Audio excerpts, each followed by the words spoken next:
ചക്രവാത ചുഴിയുടെ സ്വാധീന ഫലമായി സംസ്ഥാനത്ത് ഒറ്റപ്പെട്ട സ്ഥലങ്ങളിൽ തീവ്ര മഴയ്ക്ക് സാധ്യത. പത്തനംതിട്ട, ഇടുക്കി ജില്ലകളിൽ ഒറ്റപ്പെട്ട തീവ്ര മഴയാണ് കേന്ദ്ര കാലാവസ്ഥാ വകുപ്പ് പ്രവചിക്കുന്നത്. ജാഗ്രതയുടെ ഭാഗമായി 2 ജില്ലകളിൽ കാലാവസ്ഥാ വകുപ്പ് ഓറഞ്ച് അലർട്ട് പ്രഖ്യാപിച്ചു.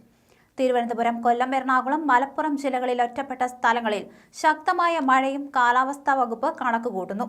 ജാഗ്രതയുടെ ഭാഗമായി ഈ ജില്ലകളിൽ യെല്ലോ അലർട്ടാണ്.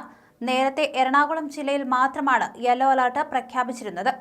അതേസമയം തന്നെ ചക്രവാത ചുഴിയാണ് കേരളത്തിൽ മഴ ലഭിക്കാൻ കാരണമെന്നാണ് അറിയിപ്പിൽ പറയുന്നത്. കേരള, ലക്ഷദ്വീപ് തീരങ്ങളിൽ മത്സ്യബന്ധനത്തിന് പോകാൻ പാടില്ലെന്ന് മുന്നറിയിപ്പ് നൽകിയിട്ടുണ്ട്. 40 മുതൽ 45 കിലോമീറ്റർ വരെയും 55 കിലോമീറ്റർ വേഗത്തിലും ശക്തമായ കാറ്റിനും മോശം കാലാവസ്ഥയ്ക്കും സാധ്യതയുണ്ട്. രാത്രി 11:30 വരെ കേരള തീരത്ത് ഉയർന്ന തിരമാലയ്ക്കാണ് സാധ്യതയുള്ളത്. മത്സ്യത്തൊഴിലാളികൾക്കും തീരദേശവാസികൾക്കും ജാഗ്രത മുന്നറിയിപ്പ് നൽകി കഴിഞ്ഞിട്ടുണ്ട്.